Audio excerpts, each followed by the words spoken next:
biotechnology were helping people improve their physical and mental abilities to an amazing degree. Provided, of course, they had enough money. A new breed of people was emerging, half human, half machine. And in Detroit, at least, not everyone was happy to see it. I'd just landed a job as head of security at Sarif Industries, a cutting-edge biotech firm. David Sarif himself handpicked me for the job, said he needed me to keep his people safe. My ex, Megan Reed, was one of them. Brilliant neuroscientist, Megan had found a way to make augmentation safe and affordable for everyone. All she had to do was present her research to Congress. But the night before her big meeting, my security measures failed. A team of Black Op mercenaries stormed into Sarif headquarters, massacring everyone in sight. 3 of the mercs were heavily augmented walking tanks. Their mission: take out Megan and her team. I tried to stop them. Their leader tossed me from the plate glass wall. Last thing I heard as his bullet slammed into my brain was Megan's dying scream. I should have died with her. Only I didn't. High-end military-grade enhancements saved my life. The best augmentation Sarif's money could buy. Took me half a year to get a feel for her. Should have taken longer. But 6 months into my recovery, Sarif Industries was attacked again. This time, by a radical group of pro-human purists. Violent, militant, and fanatically opposed to human augmentation. They claimed to be members of Humanity Front, a non-profit organization that wanted the UN to limit biotechnology research. The thugs broke into Sarif's factory and found machinists working overtime on a top-secret military augment called the Typhoon. Sarif sent me to retrieve it, and when I did, I found one of the so-called purists next to it, wired with cerebral implants, trying to download its classified specs. Obviously, something more was going on. The AUG killed himself before I could question him. Sarif ordered me to dig deeper, so with the help of Frank Pritchard, Sarif's head of cybersecurity, I did. Turns out a second hacker had been controlling the AUG's actions from somewhere off-site. Pritchard and I tracked his signal to a secret FEMA internment camp in Detroit. The Black Op mercenaries were there. The same mercs who'd left me for dead 6 months before. Figured they'd try again when they saw me. It wasn't so easy for them this time. I took out the tank named Barrett, even got him to give me a new lead. A penthouse apartment in China. Of course, we both knew it would be a trap in the end.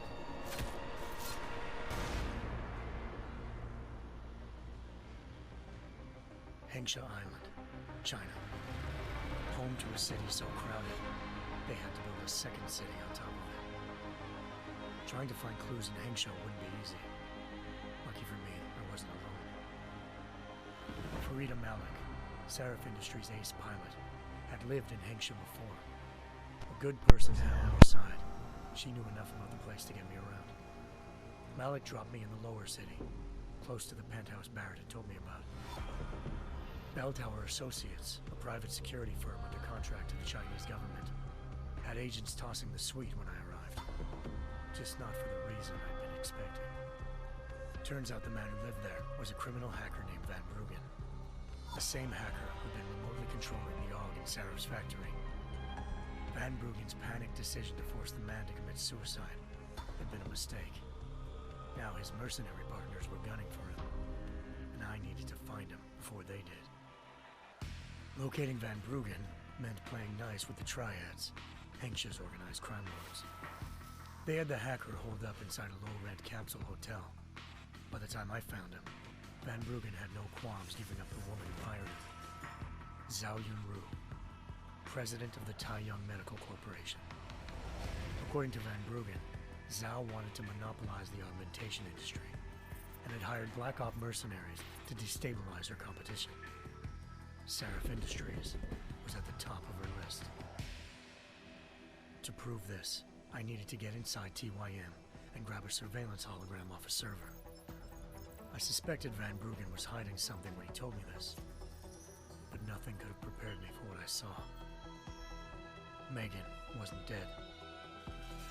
She and her 4 best researchers had been kidnapped, spirited away somewhere while their kidnappers made it look like they were dead. Desperate to learn more, I confronted Zhao in her penthouse. She claimed to be a pawn in a bigger plan, and hinted at a group so powerful it controlled global interests at a whim. Then she slipped into a panic room and hit the alarm, forcing me to make a very quick exit. I figured Zhao was lying, but part of her confession made sense. David Sarif had been worried about his people.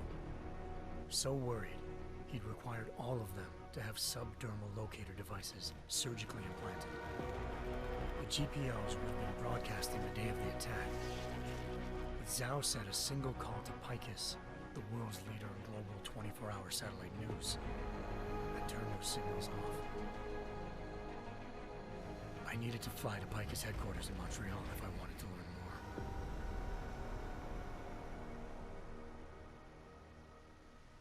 Eliza Cassan, Picus Communications' First Lady of News. Malik thought I was reaching when I told her Eliza was involved in this. The world's most famous news anchor, working with a mercenary hit squad. But when I confronted Cassan in her office, she freely admitted to jamming Detroit satellites the night Megan's team had been taken. Said she's just been following her commands. I suspected she wanted to say more. But Black Op mercenaries showed up looking to shut us both down. And just like that, the Eliza I'd been talking to disappeared. The Mercs were led by an augmented killer I crossed paths with twice before, Fedorova, a woman who'd made silence her best friend. She waited for me to track Eliza's transmission to a secret server room underneath the Picus complex, then jumped me from behind. A deadly fight ensued. I made sure she never moved silently again. With Fedorova down and no one left to keep Eliza quiet, she reappeared. Turns out Picus's First Lady of News wasn't a lady at all. She was a sophisticated AI program, engineered to monitor data streams and control what people believed. Eliza told me the Mercs had brought in a Humanity Front doctor named Isaiah Sandoval to remove the scientist's implanted tracking devices while Detroit's satellites were down. She also told me to speak to David Sarif if I wanted to learn more. By the time Malik and I got back to Detroit, tensions between normal and augmented citizens had reached a flashpoint. Riots were breaking out in several cities, and the UN was being urged to intervene. Sarif was trying hard to convince Hugh Darrow, the inventor-turned-philanthropist who'd once been a leading proponent of enhancement technologies, to help stop a possible regulatory vote. Sarif had a lot riding on Darrow. Megan's discovery would have given millions of people the chance to evolve beyond their normal human abilities, and at the same time catapulted Sarif Industries to the top of the Fortune 500. According to Sarif, Megan's kidnappers knew this, and didn't want people evolving unless they controlled how it was done. He called his enemies Illuminati, and urged me to keep searching.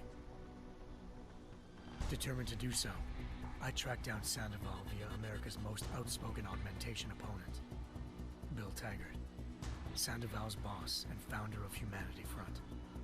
Sandoval admitted to operating on Megan's team when I confronted him, but said he hadn't removed their GPLs. He'd merely switched them to a different frequency. Pritchard was able to trace one of the signals to China. Malik and I immediately took off in pursuit. Unfortunately, the Illuminati were one step ahead.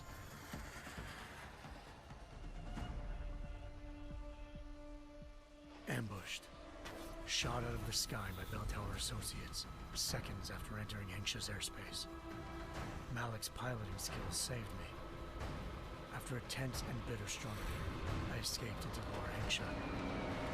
The tracking signal I was following led straight to the Triads, or more specifically, to the augmented arm of Tong Si-hung, leader of a gang of augmentation harvesters.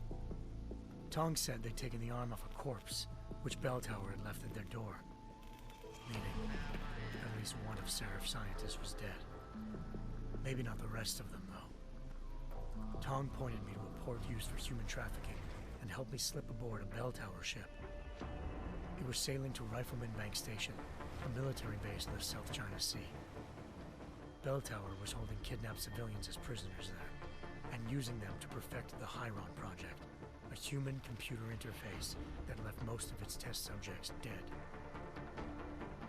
My search for Megan would have ended then, if not for a mysterious ally named Quinn.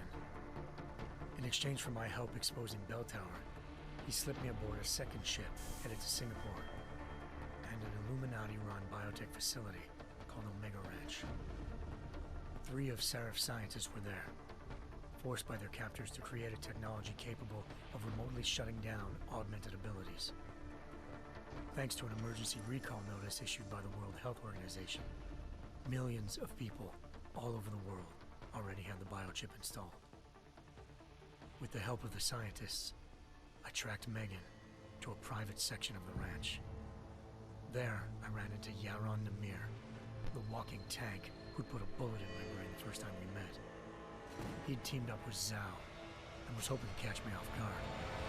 But their little ambush didn't work. I found Megan in a suite belonging to Hugh Darrow, the billionaire philanthropist who'd Seraph had called on for help. Darrow had convinced her to go along with the biochip plan by promising to sabotage the tech. As she was explaining this, Darrow appeared in a global broadcast, telling the world that augmentations would be the death of mankind. Then he activated the biochips to prove his point.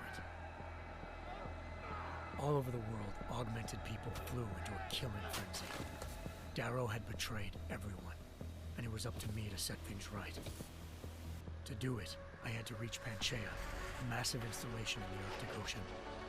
As I raced through corridors built by an all-augmented workforce, I saw death and destruction firsthand. By the time I shut down Darrow's broadcast, I knew the damage he'd done. Still, humanity's future remained unclear. How would the world react to this sabotage? Would people ever regain their faith in augmentations again? What would be the Illuminati's next move? Only time could give us the answers.